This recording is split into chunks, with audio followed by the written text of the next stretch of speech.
This is Tour Guide Tell All, brought to you by the Guides of Free Tours by Foot, Washington, D.C., bringing you the true and sometimes scandalous stories from history. With our special World War II 75th anniversary of VE Day event this month, we wanted to do something special. We talk a lot about how we're tour guides, but we're also historians, so we like both talking and listening, particularly listening to others talk about their first-hand accounts. Becca interviewed a few people who remember where they were on VE Day about their experiences during the war, and we wanted to share them with you in a special podcast episode of Tour Guide Tell All. We have three people: Ann Fuqua, who worked in D.C. at the Navy Department during the war, Mona McNeese, whose husband was a Japanese POW, and Waldo Beck, a Marine cargo pilot who was stateside on VE Day. We were able to do these oral histories because we're not busy with tours right now. But the reason we're not touring, COVID-19, is the same reason that we had to record these as phone calls. The audio quality isn't always the best. In some cases, the interviewee only had a flip phone. So we did type up a transcript in the show notes.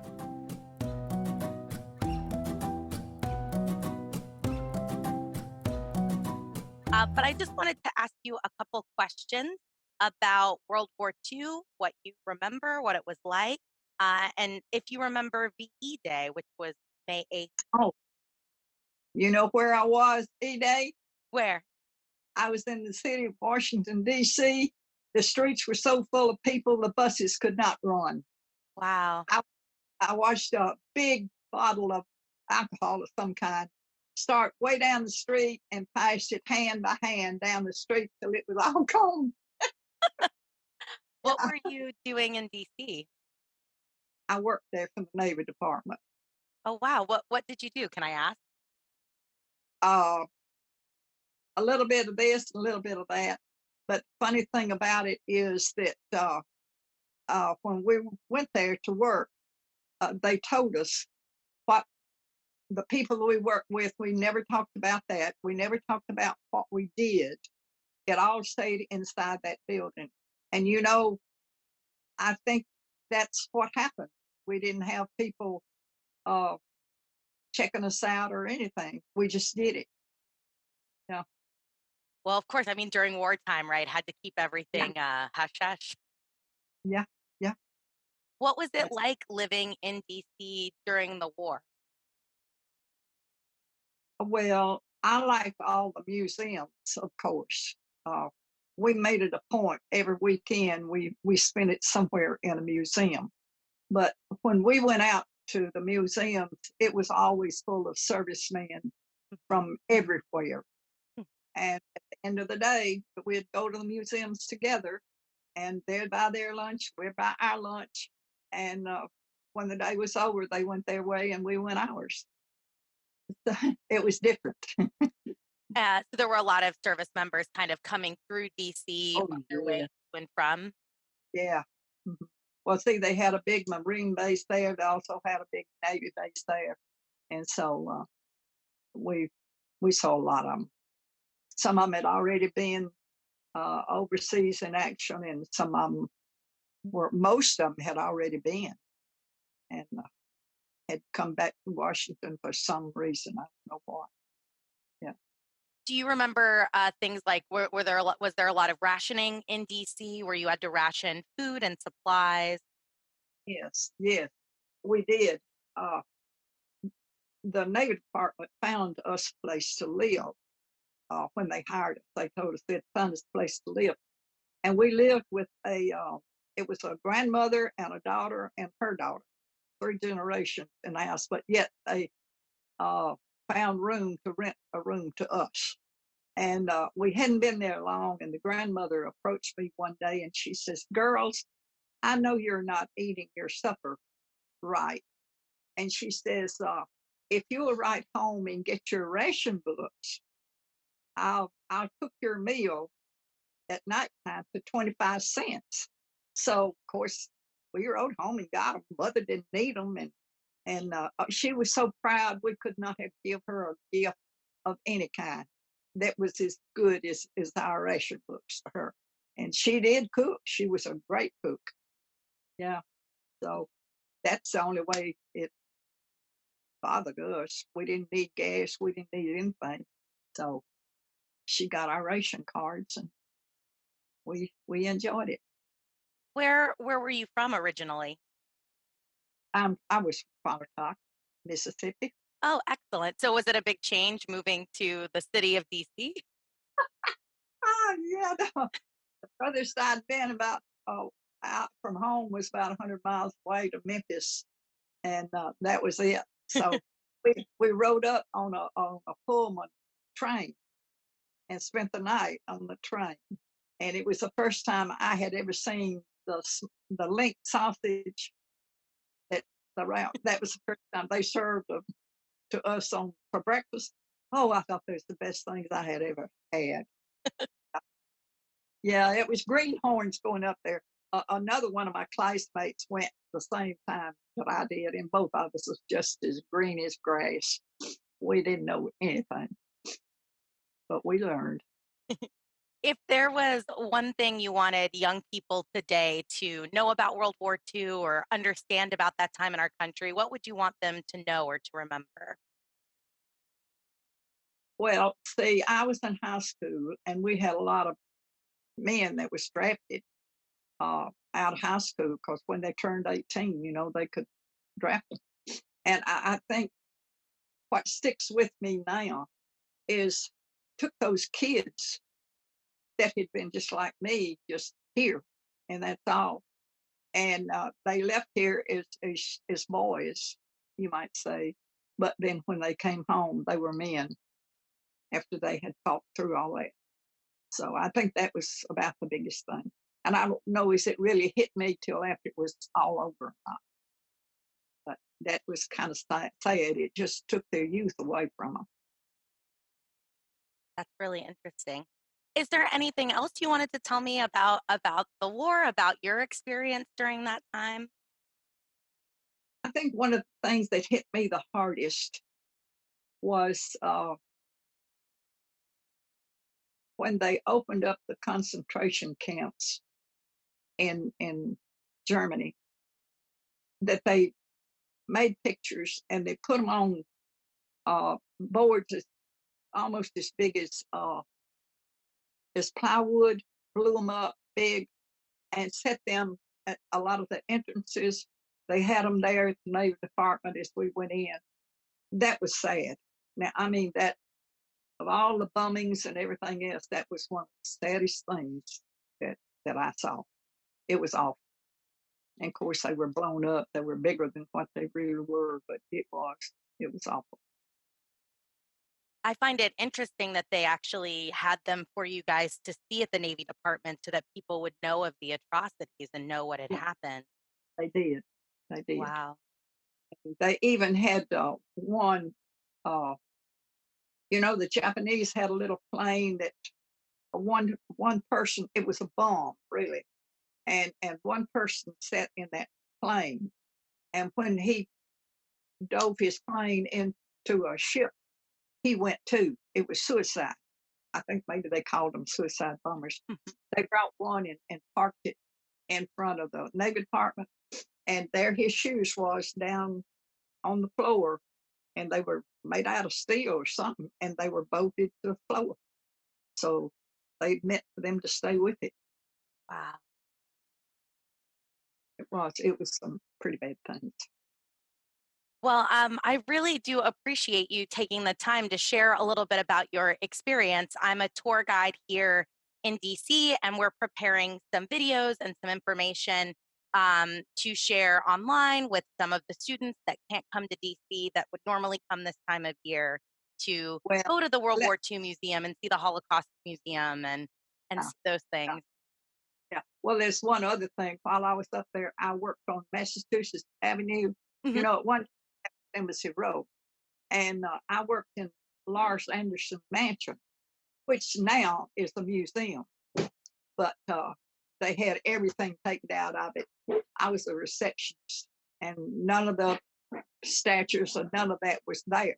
But I worked there for a long time while I was up there, and my grandson went back later. He was up there. He lives up there now, and they were having a tour. So he he went got there one day just in time that they were having the a tour group go through.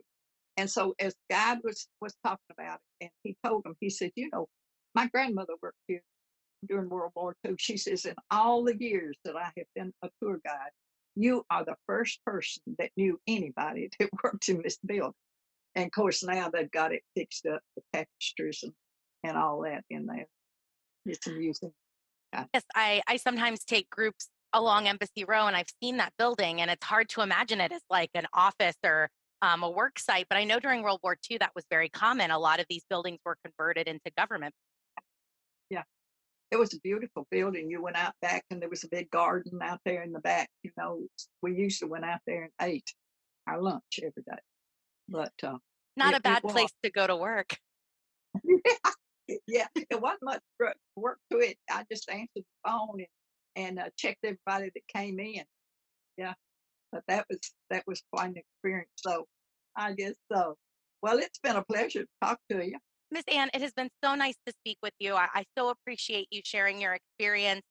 You know, this year marks the 75th anniversary of the end of the war, and there were supposed to be a lot of celebrations to honor all those men who served.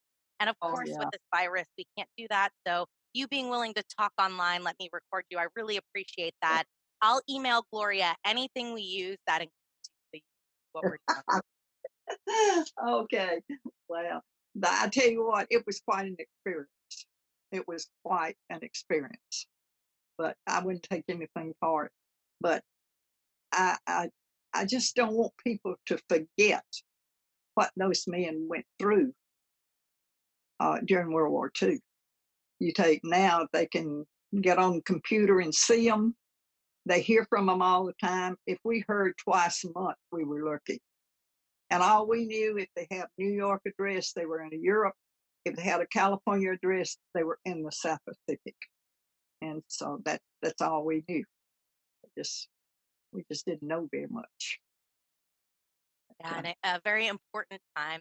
Well, thank you so much, Miss Ann. Please stay safe with all this virus going around. Please thank Rhonda for setting up the call for me. I sure will, because I don't know a thing about this kind of stuff. Well, thank you so much. You stay safe. Okay. All right. Thank Well, you. bye-bye. Bye. Hi, Cannon here. I wanted to pop in to give you a heads up about our next interview.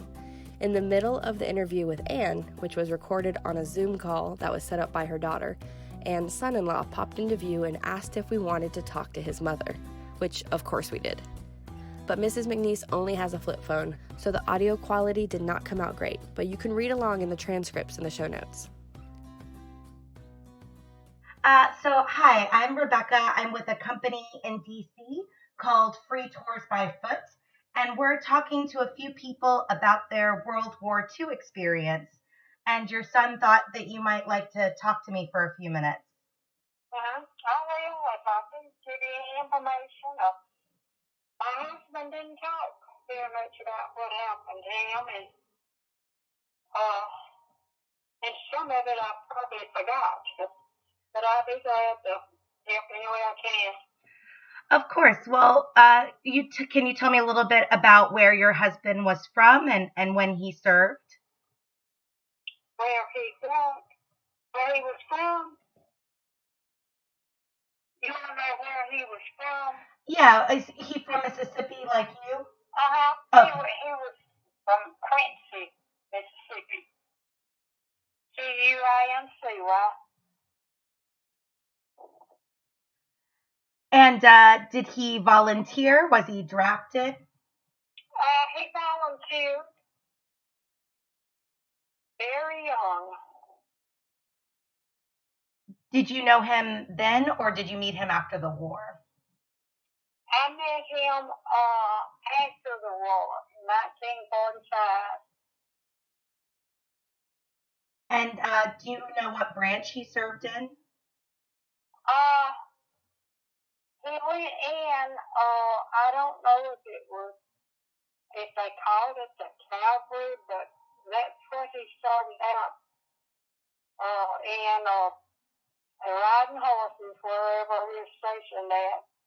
But anyway, he was in the Army to start out with. And I don't know if at that time they called that the Army Air Force or if it was just Army. Because in 1947, the Army Air Force split. And you either had to go into the Army or the Air Force. And he chose Air Force at that time. Now, during World War II, how old were you during the war? How old was he? I was going to ask how old you were during the war. I was 15. And Well, now let's see. In 41, I was 11 years old. I was born 1930. Yeah. Do you remember what it was like on the home front during the war? Well, it was hard, but it's nothing compared to what other countries went through. They rationed. Do you want to hear what they rationed at that time? Sure, yes. We could not get nylon hose,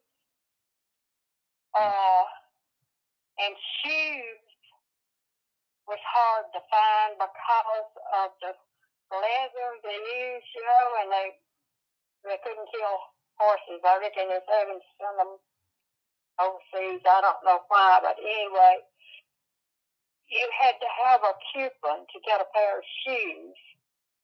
We got, it seems like 2 coupons a year for shoes. And sugar was rationed. You had to have coupons to get these things. Sugar and nylon hose and let's see what else. I forgot. There was probably other things that were rationed, but I can't remember what it was. And do you remember, were you able to get a lot of news about the war in newspapers and from letters, or was a lot of it hard to find out about what was going on? We couldn't. We were poor people, farmers growing up, and we didn't get a newspaper, and most of the time we had a radio. Sometimes we were tenant farmers. We moved around from house to house, and sometimes we wouldn't have electricity, so we didn't always have a radio, but we did, most of the time. That's the way we got our news. Tomorrow will mark the 75th anniversary of VE Day, when the war was won in Europe. Do you remember VE Day back in 1945? Can you tell me what you remember about that day or about that time? Well, all that I can say is I'm just very happy that it was over and thankful. But, and we were so happy that men had made it through, that we knew there was a lot that was killed that we knew. But my husband was a Japanese prisoner for 39 months. Wow. I didn't know him at that time. Mm-hmm. I met him after he got back home.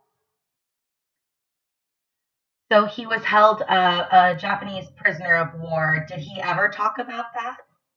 No, he didn't talk about any of that. They didn't get therapy when they come home like they do now. If something happens to them, they give them therapy.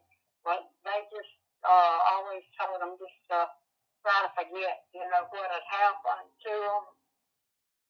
And it just, I just hear different things. Now, he was on Craigaville Island when he was captured. And General Wainwright was their commander, and he was captured with them. Do you need all this? I'm just, No, this is wonderful. but anyway, they stayed on that island, and I got a book on it. They ate everything, all the leaves off of the trees, and they were on horses over there. They was defending Pearl Harbor, but they were on horses to get around on that island, and they even had to kill the horses to eat them. And they said when they got them off of there, they had ate the leaves off of the trees and the worms, every insect. They said you couldn't find any insects or leaves. So it was bad. And you said he was held for 39 months? Wow. When he was liberated, he weighed 105 pounds, and his height was 5'10", so he was mainly skin and bones. But now the Japanese came in there and got him, or got him captured, and I don't know if they carried him by boat or how they got to Formosa. But anyway, he went to Formosa, and I think they have changed the name of Formosa now to something else. But anyway, he just about starved to death. But he didn't hold it against the Japanese because he said they were starving to death too. So it just something they had to go through with. Wow. What a kind person to be able to not hold it against someone like that. That's really lovely. Yeah, well, you have to forgive people, and he thanks a lot of the Japanese people. He said they followed him, but said he said that they were just like me, that they was taught to do that. They had to kill, they were taught to kill Americans, and Americans were taught to kill them, and they couldn't blame the ones that was fighting them. But he just didn't talk about it. He just tried to bury all that, what we got out of him. We just usually had to pick it out of him to ask him questions. But No, I know that many of the men from World War II, they didn't want to talk about their experience, which is why it's why I really appreciate you at least sharing what you know and what you remember. yeah. Well, he just tried to keep it all to himself, and it was the wrong thing to do. We're doing this project to try to create some materials for students and teachers this year, since this year marks the 75th end of the war, and many of the commemorations and events aren't going to be able to take place because of the virus. So is there anything you would want young people today to know about the war, to know about the men who served, or about what it was like in the country? Well, I really don't know how to put it into words. You just, every week or so, you would hear of one of your neighbors' children getting killed the son. And some of them would be in the Navy and some in the Army. Some of them would go down on a ship, and some just fighting. And it was so sad, you know, for this to happen. I know I was in school, and we would get word that some of our neighbors' sons had got killed, and we had a Christian teacher at that time, and she would always have us stand and have prayer. And it was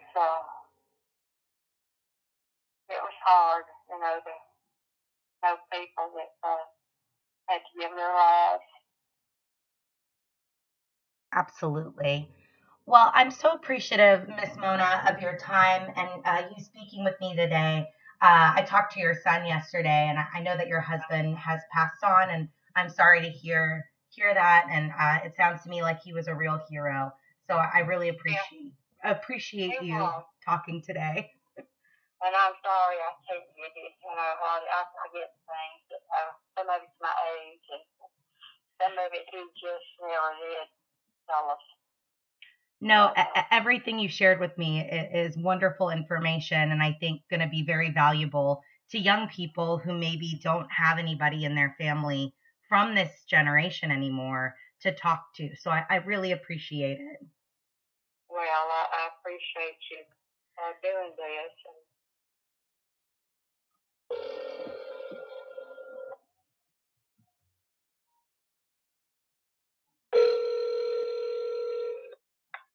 Hello?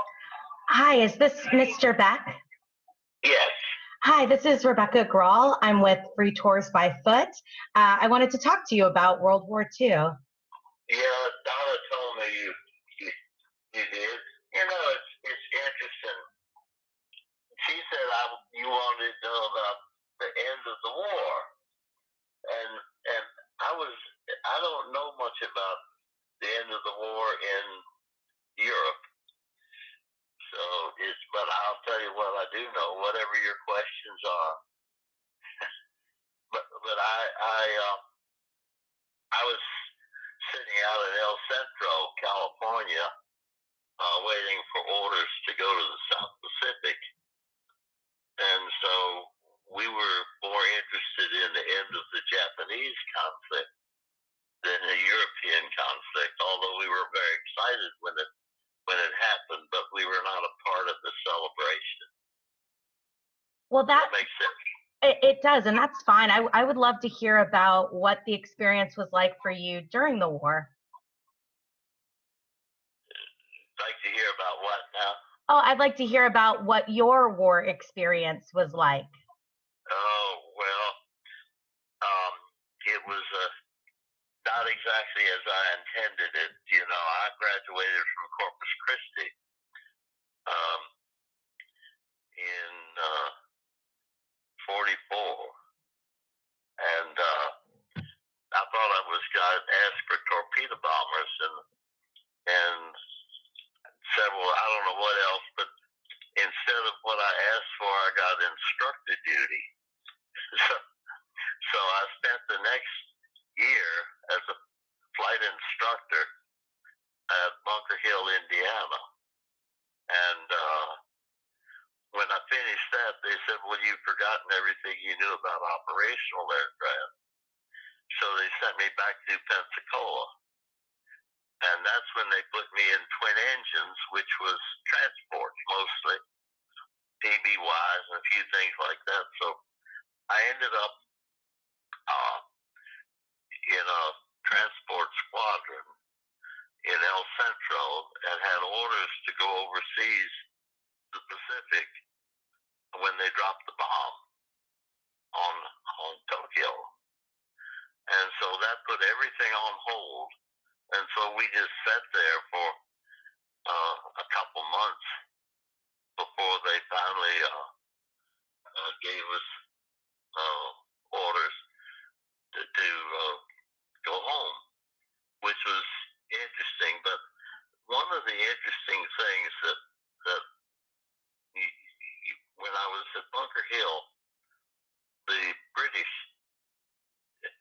not have air superiority over the British Isles, and so as a result, they couldn't train their young men to. And so what happened? They sent them over to us, and we had British cadets at Bunker Hill, and what we did is teach them to fly steerbird, and they sent them back and then we sent them back to England to put them in Spitfires and go fight the Germans and escort our bombers that were going over Germany. I had several good friends that were flying B-24s and B-29s over Germany bombing, and it was a long drawn out experience for all of us, and of course all of us were hoping and praying that the thing would get over before we got wiped out, so it was another interesting thing. It has nothing to do with me, but we lived in Fredericksburg, and I was at Hampton, Sydney, and I can't. I spent 2 years, and then the draft was breathing down my throat, so I left and went to Washington and signed up for the Navy flight training program. But AP Hill, this is a mammoth training ground in almost the whole county in Virginia. It's right near Fredericksburg. And the 29th Division was maneuvering at AP Hill. And I think I was at Hampton, Sydney when it happened, but Mother and Dad lived on College Avenue, and they said that they released the entire division for a weekend R&R, and Fredericksburg got completely wiped out of food. Every restaurant was cleaned out. There was nothing to eat in the whole town, and so my dad, who was with the Chamber of Commerce at the time, as well as it had a bakery, but he and the mayor went down, talked to the commanding general, and he promised him that he would only let a battalion at a time come to Fredericksburg or get on leave. But it was the whole town was just covered with soldiers. Essentially. But anyway, I don't know a lot about. We all were happy as anybody could possibly be, but we were not a part of the celebration because we were all concerned about the Pacific War, which if I remember correctly, it was about maybe 6 months later. Yeah, yes, sir. Late that summer. Yeah. But anyway, it had a lot of interesting memories. I tell you, but I don't know whether there's anything I could tell you that would be different or interesting. But well, what you've told me already is very interesting. I went to college at Randolph-Macon Women's College, so. Oh, did you? So did my wife. I know Hampton, Sydney very well. Oh, good. Well, but anyway, my wife, you might know her. She, my first wife, went to Mary Washington, and she died. We were married 40 years, and then I married Joanne, and she had gone to Randolph-Macon in Lynchburg, and ended up going to university, medical college, and getting her PhD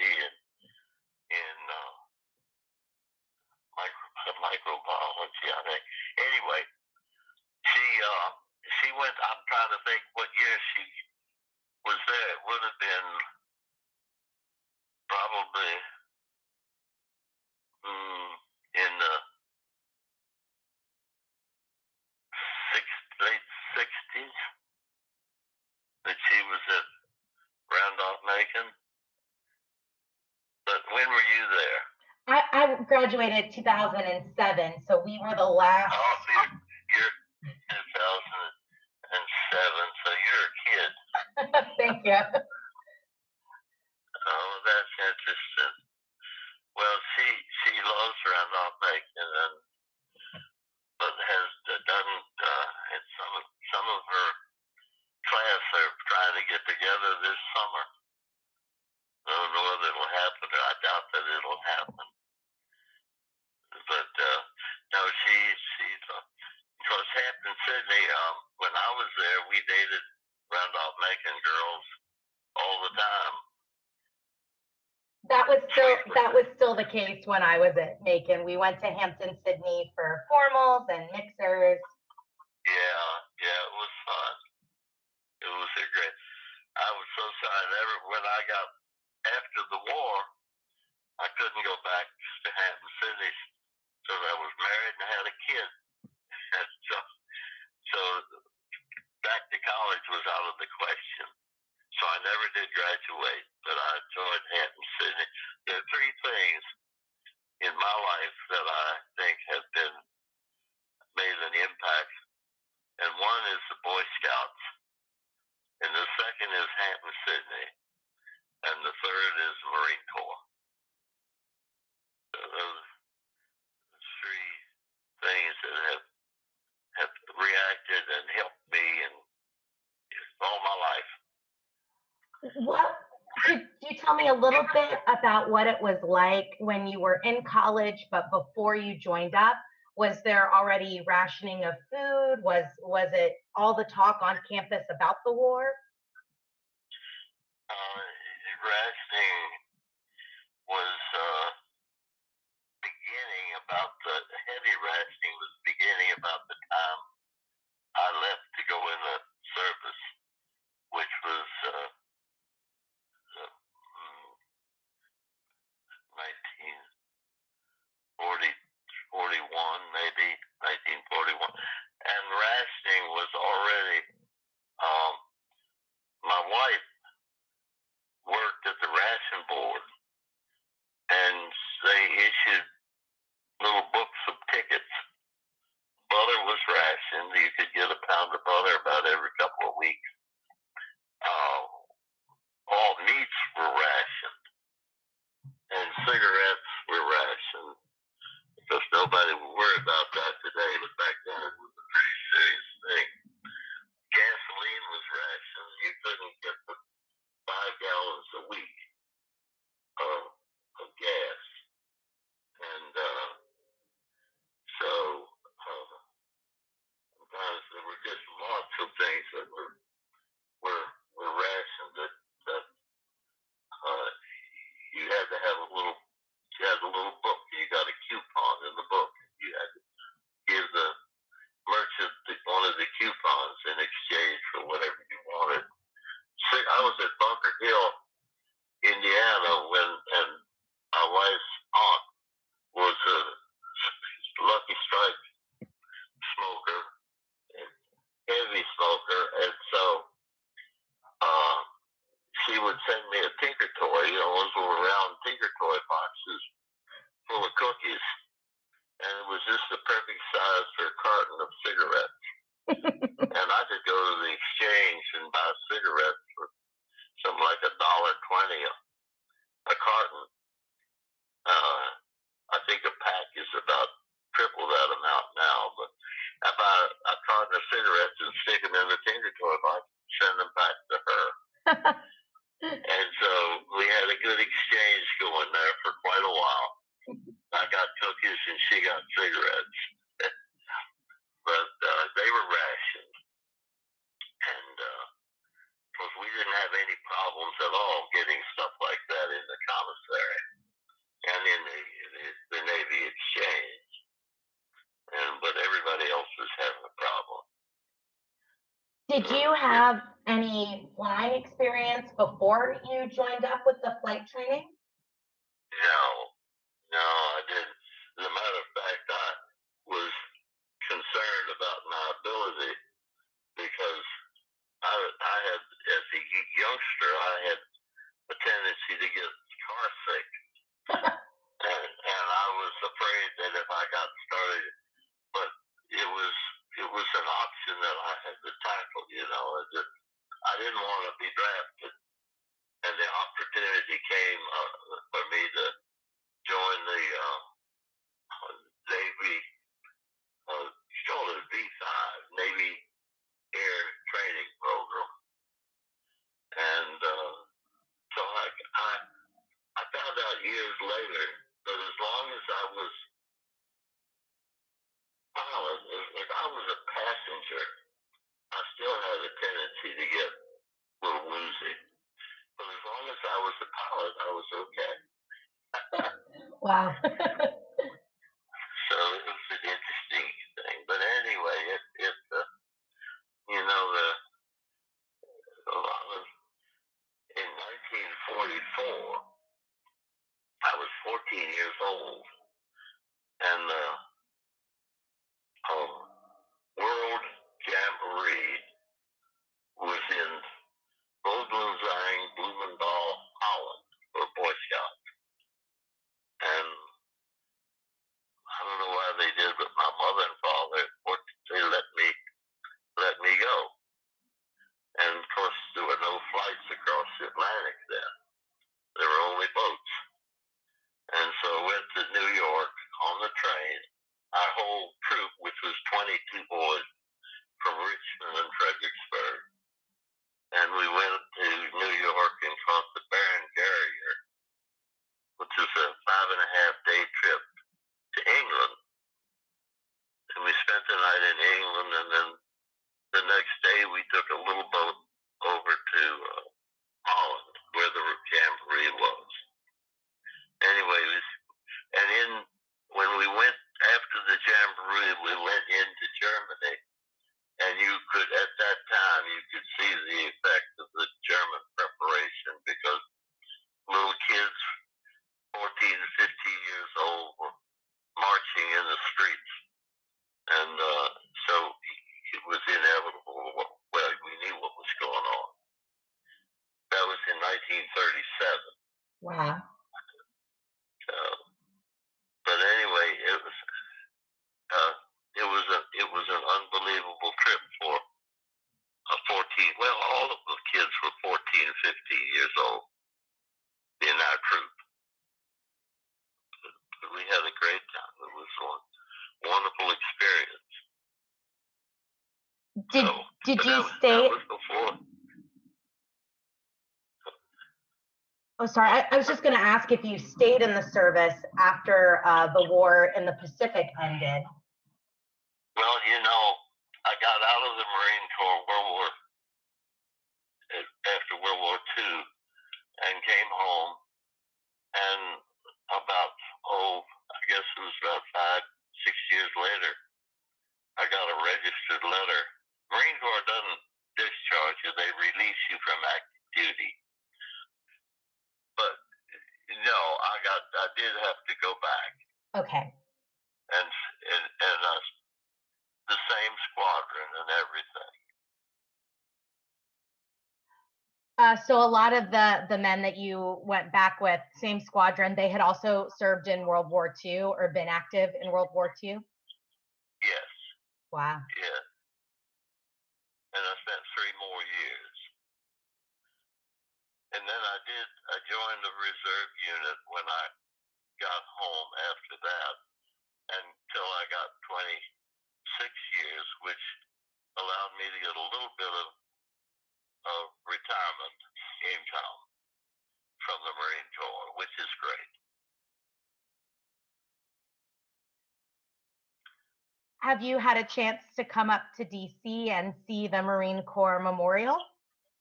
I've seen the one at Quantico. Oh, excellent. Yeah, Quantico.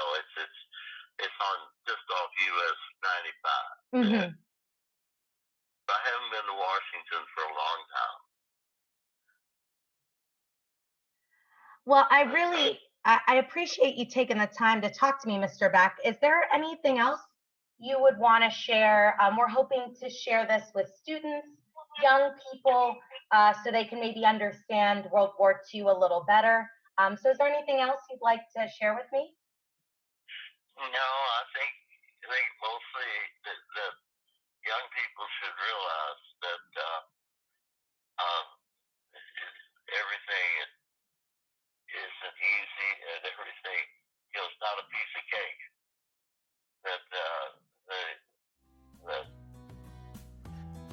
I know not everyone reads show notes with a podcast, and I keep bringing them up. But now that you've met Waldo, please have a quick look at a photo of him in uniform. This special episode is part of our World War II series this May, in honor of the 75th anniversary of Victory in Europe Day, which was on May 8th. We have a few more episodes in May covering historic figures and sites in Washington, D.C. related to World War II. We want to give a special thanks to Ann Fuqua, Mona McNeese, Waldo Beck, and their families for helping to connect us. If you want us to keep up these podcasts, please join our Patreon page, Tour Guide Tell All, for behind the scenes, early access, and more. Don't forget to subscribe, leave us 5-star reviews, and tell your friends about it. Tour Guide Tell All is brought to you by the Guides of Free Tours by Foot in Washington, D.C. Becca Grawl was our interviewer. Camden Arciniega is, well, me, sound editing, mixing, and producer. You can listen to Rebecca Fackner and Dan King on other episodes. Coming up on Thursday this week, just a few days after Memorial Day, we want to talk to you about some of the World War II veterans who were buried in Arlington National Cemetery. Thanks for listening.